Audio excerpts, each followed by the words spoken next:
سب سے پہلے ہمیں یہ غور کرنا ہے کہ ہم کون ہیں۔ ہم وہ لوگ ہیں جنہیں اللہ نے لاکھوں کروڑوں لوگوں میں منتخب کیا ہے اپنے گھر میں جانے کے لیے۔ احساس تلے دبے ہوئے لوگ کہ یار میں ہی اس کے گھر جا رہا ہوں، اللہ نے مجھے ہی بلا لیا ہے۔ بہت بڑا احساس ہے اگر کسی کو نصیب ہو جائے۔ انسان کی گردن اٹھتی نہیں، آنکھیں کھلتی نہیں۔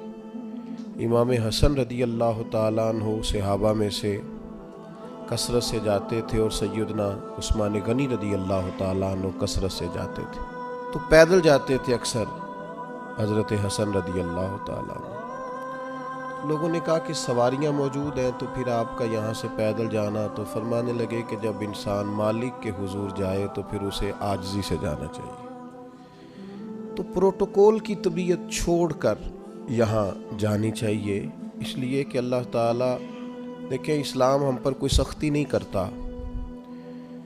سیدہ عائشہ صدیقہ رضی اللہ تعالیٰ عنہ فرماتی ہیں کہ دو چیزوں میں اگر نبی پاک علیہ السلام کو کبھی اختیار دیا جاتا تھا تو امت کے لیے جو آسان چیز ہوتی تھی اسے اختیار فرماتے تھے، مشکلات نہیں کرتے تھے۔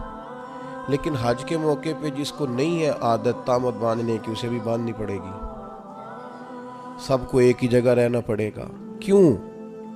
اس لیے کہ امت مسلمہ کی وحدت قائم ہو، ایک بولی بولیں، ایک لباس میں ایک جگہ پہ اکٹھے ہوں، کہیں تو مسلمان سارے جمع ہو جائیں ایک چھتری تلے۔ تو سب سے پہلے تو جتنے ہمارے ذاتی پروٹوکول ہیں وہ ہمیں گھر چھوڑ کے جانے پڑیں گے۔ یقیناً لوگوں کے پاس پیسے بھی ہوں گے، عہدے بھی ہوں گے، لیکن اب بھئی آپ سارے ایک جیسے ہیں، اللہ کے مہمان ہیں۔ تو ایک بات تو یہ ضرور ذہن میں رکھنی چاہیے کہ ہمیں اپنے ذاتی پروٹوکول سسٹم کو یہاں ترک کر کے جانا ہے۔ دوسری بات یہ ہے کہ جب کوئی شخص کہیں سے کچھ مانگنے جاتا ہے، لینے جاتا ہے، تو اس کا کشکول سیدھا ہونا چاہیے۔ اس کی طبیعت اس طرح کی ہونی چاہیے کہ وہ کثرت سے استغفار کرے، زیادہ عبادات کرے۔ ہماری عادت نہیں ہوتی، حاجی ٹریننگ میں ہمیں سارے لوگ یہی بتاتے ہیں کہ زیادہ چلنا چاہیے، اور بالکل صحیح بتاتے ہیں۔ ہم زیادہ چلنے کے عادی ہوں گے تو پھر ہی وہاں جا کے چل سکیں گے۔ لیکن میں ایک بات یہ بھی کیا کرتا ہوں کہ حج پہ جانے سے پہلے نا ہمیں کو 2-3 گھنٹے مسجد میں بیٹھنے کی بھی عادت ڈالنی چاہیے، کیونکہ وہاں ہماری عادت نہیں ہوتی، اور وہاں ضروری کام یہ ہے کہ ہم حرم میں بیٹھیں عبادت کریں۔ 15 دن کا حج عمرہ، اور اس میں اگر ہمارا زیادہ وقت بازاروں میں گزر جائے تو میاں ہم تو عبادت کے لیے آئے، تو ہمیں یہ بھی عادت یہاں سے ڈال کے جانی ہے۔ کم حاجی ملتے ہیں یار ایسے جو کسی کونے میں بیٹھ کے تلاوت کر رہے ہیں، ورنہ تو جب احرام کی پابندیاں ختم ہوتی ہیں تو مینا کے اگلے 2 دن تو پھر ہم ایک دوسرے کا تعارف ہی کرتے رہتے ہیں، حالانکہ اس کا ہمیں کچھ فائدہ نہیں ہونے والا۔ عبادت کے دن ہے، ریاضت کے دن ہے، زیادہ سے زیادہ وقت اللہ کے لیے گزارا جائے۔ قرآن مجید نے کہا وَأَتِمُّوا الْحَجَّ وَالْعُمْرَةَ لِلَّهِ، حج اور عمرہ پورا کرنا پر کرنا اللہ کے لیے، رضا الہی پیش نظر رکھنا۔ سب سے بڑا جرم شرک ہے، اللہ شرک معاف نہیں کرے گا۔ وَيَغْفِرُ مَا دُونَ ذَلِكَ لِمَن يَشَاءُ، اس کے علاوہ ہر چیز بخش دے گا۔ تو یہ جو دکھاوا اور ریاکاری ہے، اس کو بھی نبی پاک نے شرک اصغر کہا ہے۔ کسی جگہ بھی اپنے دل میں یہ حج ایک ایسی چیز ہے جس کی حفاظت کرنی پڑتی ہے، اس کو محفوظ کرنا پڑتا ہے، اس کا خیال رکھنا پڑتا ہے۔ اگر اس کا خیال نہ رکھا جائے تو بڑی ساری محنت اور بڑا سارا پیسہ ضائع ہو جاتا ہے۔ تو عرض یہ کر رہا ہوں کہ ایک تو اپنا پروٹوکول سسٹم چھوڑ جائیں، آرام اپنا گھر چھوڑ کے جائیں، واپس آ کے آرام کیجئے گا۔ اور جو ماہر ہیں نفسیات کے، وہ کہتے ہیں کہ اللہ جب بندے کی نیند پوری کرانا چاہتا ہے تو 20 منٹ بھی آنکھ لگ جائے تو نیند پوری ہو جاتی ہے، ورنہ 14 گھنٹے اسی میں سونے کے باوجود بھی لوگ اس طرح اٹھتے ہیں کہ ان کا دل کرتا ہے ایک پیناڈول کی گولی مل جائے نا، کبھی جسم دکھ رہا ہے۔ تو نیند پوری کرنے نہیں وہاں جائیں، آپ آرام اور غصہ یہ 2 چیزیں گھر چھوڑ کے جائیں۔ خاص کر کے کہا وَلَا جِدَالَ فِي الْحَجِّ، حج میں جھگڑا نہ کرنا۔ اور بالخصوص جو اپنی فیملیز کے ساتھ جا رہے ہیں ان سے خاص کر گزارش ہے کہ وہ بالکل اپنے سارے معاملات، فیملی کی بحثیں گھر چھوڑ کے جائیں۔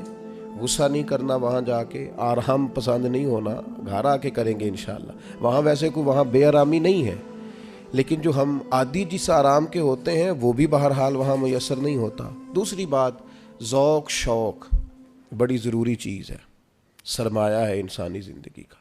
حضرت شیخ ابو بکر شبلی رحمۃ اللہ علیہ سے کسی نے کہا تھا میرا اپنی بیوی سے بڑا سخت اختلاف ہے، اور سال بھی بڑے گزر گئے، بچے بھی جوان ہیں، تو اب کوئی ایسی صورت بھی نہیں کہ علیحدگی ہو سکے تو کچھ بتائیں۔ تو فرمانے لگے کہ تو اصل میں نا اپنی گھر والی کی صرف منفی باتیں یاد رکھتا ہے، تو اس طرح کر، آج سارا دن تلاش کر اس میں خوبیاں کیا ہیں، اللہ تیرے دین کو تازہ کر دے گا، تیرا اسے چھوڑنے کو جی نہیں چاہے گا۔ اپنے آپ کو تازہ رکھنے کے لیے ہمیشہ مثبت چیزیں پیش نظر رکھنی چاہیے۔ میں بھی اللہ کی توفیق سے حاضر ہوا ہوں، آپ بھی جا رہے ہیں، کئی آپ میں سے 2 دفعہ بھی جا رہے ہوں گے، وہاں جس کو اللہ نے بلایا ہے نا، خدا کی رحمت ہوئی ہے تو گیا ہے۔ اگر ہمیں کچھ پتہ ہے تو ہم وہاں لوگوں کی غلطیاں نکالنے نہیں گئے، اپنی معافی لینے گئے۔ اس لیے مثبت باتیں ذہن میں رکھ کے جائیں۔ اور تیسری گزارش آپ سے یہ ہے کہ نبی کریم علیہ السلام نے فرمایا جلد بازی شیطان کی طرف سے اور بردباری رحمان کی طرف سے۔ ہم حج کرنے گئے، ہمیں کوئی کام نہیں ہے، کس بات کی جلدی ہے؟ آپ اطمینان سے اپنے سارے حج کے ارکان کو ادا کریں، اطمینان سے آپ عرفات میں دعائیں مانگیں، کچھ بھی نہیں ہوگا، آپ کو معذور لوگ پیدل چلتے نظر آئیں گے وہاں۔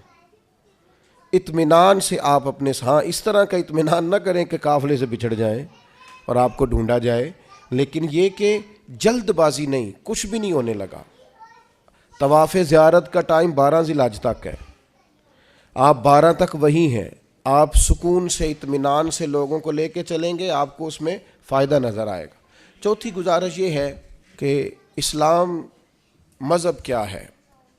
حضرت تمیم داری رضی اللہ تعالیٰ عنہ نے نبی پاک علیہ السلام سے پوچھا کہ دین کیا ہے؟ تو فرمایا دین النصیحہ، میرا سارا دین کسی کا بھلا کرنے کا نام ہے، سارا دین خیر خواہی ہے۔ وہاں ایک دوسرے کو سپورٹ کرنا بڑا ضروری ہے، ایک دوسرے کو لے کے چلنا بڑا ضروری ہے۔ کچھ لوگ آپ کو بوڑھے ملیں گے، کچھ بیمار ملیں گے، کمزور ملیں گے، ان لوگوں کا خیال کرنا بڑا ضروری ہے، اس بات کا خاص کر لحاظ رکھیں۔ 5ویں گزارش حج پہ جانے والوں کی خدمت میں یہ ہے کہ آپ رب کریم کے مہمان ہیں، اللہ نے آپ کو چنا ہے، اپنے وطن کے لیے دعائیں مانگیں، امت مسلمہ کے لیے دعائیں مانگیں۔ ہمارے دل ایک دوسرے سے دور ہو گئے، ہر محکمہ، ہر ادارہ ایک دوسرے کے بارے میں نفرت انگیزی کرتا ہے۔ اللہ کے حضور حاضر ہوں تو وہاں سے خیر طلب کریں کہ مالک ہم سارے آپس میں ہیں، ہمارے دلوں کو جوڑ دے، کچھ ایسا کر دے کہ امت میں وحدت پیدا ہو۔ عالم اسلام جو جگہ جگہ ٹوٹا ہوا ہے، جس طرح آج جوڑ دیا ہے، سب کو جوڑ دے۔ الترغیب والترہیب میں حدیث ہے، عرفات کا دن ہے، کروڑوں پتو شخص ہے، اربوں روپیہ اس کے پاس ہے، نوکر چاکر ہیں، لیکن وہ زمین پہ بیٹھا ہے، بالوں میں ریت پڑ گئی ہے۔ رسول اللہ صلی اللہ علیہ وسلم نے فرمایا رب فرشتوں سے پوچھتا ہے، حالانکہ اللہ جانتا ہے، پوچھتا ہے یہ لوگ کدھر آئے ہیں سارے؟ بڑے بڑے امیر، بڑے بڑے پڑھے لکھے، بڑے بڑے، کدھر آئے ہیں سارے؟ تو فرشتے عرض کرتے ہیں مالک یہ تجھے راضی کرنے آئے ہیں۔ تو اللہ فرماتا پھر گواہ ہو جاؤ، میں نے سب کی بخشش کر دی، میں نے ان کو معاف کر دیا، ان کے لیے جنت کا فیصلہ کیا۔